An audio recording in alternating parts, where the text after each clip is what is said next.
Assalamualaikum warahmatullahi taala wabarakatuh. Nama saya Zufairus binti Muhammad Sofi, bernombor matrik C16B0478. Saya dari jurusan Textile dan Fashion, Fakulti Teknologi Kreatif dan Warisan. Okey, tajuk kajian saya ialah rekaan pakaian casual daripada pecah songket menggunakan teknik patchwork. Untuk kajian ini, saya menggunakan pecah songket terpakai sebagai material utama dalam menghasilkan pakaian casual dengan mengaplikasikan teknik patchwork.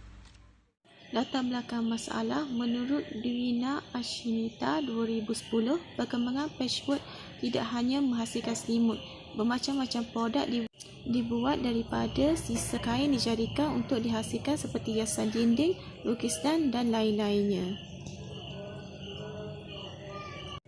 Teknik patchwork kini ditemukan menggunakan bahan kain yang tepat untuk mengubah patchwork sebagai hiasan bukan sekadar selimut.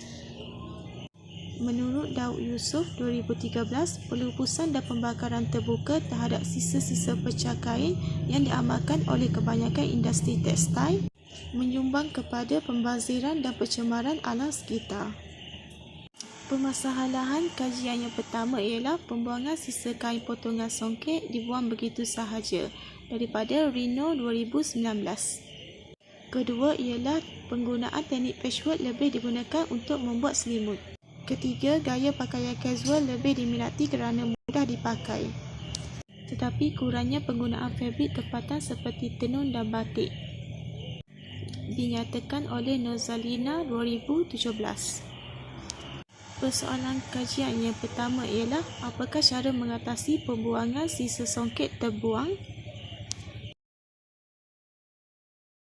Kedua, bagaimanakah penggunaan teknik patchwork digunakan dalam penghasilan produk?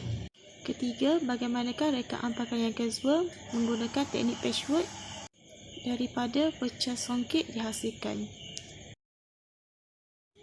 Objektif kajian yang pertama ialah mengenal pasti sisa songket yang terbuang. Kedua, mengenal pasti teknik patchwork untuk menghasilkan rekaan produk. Ketiga, menghasilkan pakaian casual menggunakan teknik patchwork dari sisa songket. Kajian ini memfokuskan kepada menggunakan songket terpakai sebagai material utama dalam penghasilan teknik patchwork untuk rekaan pakaian casual. Kedua, menghasilkan pakaian casual dengan menggunakan teknik patchwork. Ketiga, lokasi kajian adalah di kawasan Kelantan sahaja. Kajian literatur dalam bab ini akan membincangkan tentang rekaan pakaian casual daripada pecah songket menggunakan teknik patchwork, seperti mengumpul maklumat daripada buku-buku atau media massa. Metodologi kajian ialah menggunakan kaedah kajian kualitatif. Yang pertama, pengumpulan data.